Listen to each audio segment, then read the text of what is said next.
when you're joining a brokerage, it's not like, I had a conversation with the agent yesterday.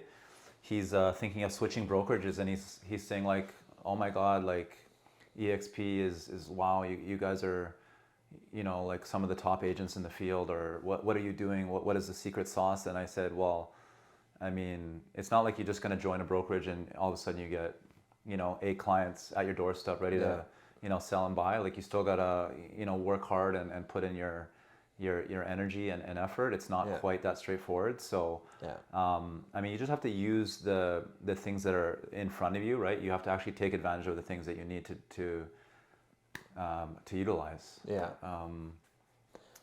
It's shitty though with the XP. It gets a bad rap.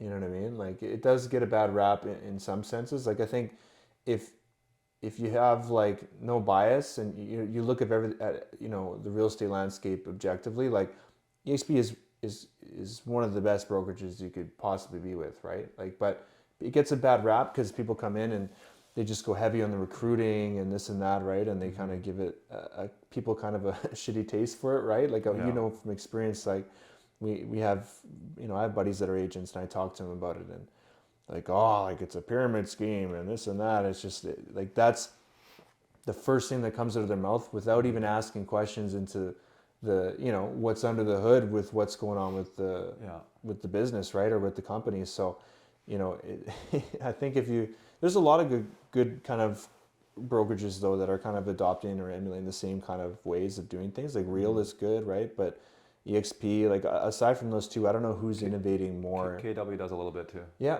KW, they kind of were the pioneers, I guess, for that kind of structure, right? But there's a lot of good ones, but it doesn't, in my opinion, like it's just what offers you the most for the position you're in, right? And no brokerage other than kind of the ones we mentioned offer anything outside the, you know, conventional splits and all that stuff, right? So it's the most dynamic, you know, opportunity for you, and that's all that matters. And obviously the people you work with matter, right? But if you go about it the right way, like we're kind of creating a culture and a dynamic that's, you know, we're the complete opposite of, you know, what people have this general consensus about is, you know, the pyramid scheme, and we're just trying to recruit. Like we're very selective with who we, you know, bring into the network and who we mentor, who we spend our time with, right? Because at the end of the day, we're just, like I said, we're just trying to make a good environment and, you know, teach people how to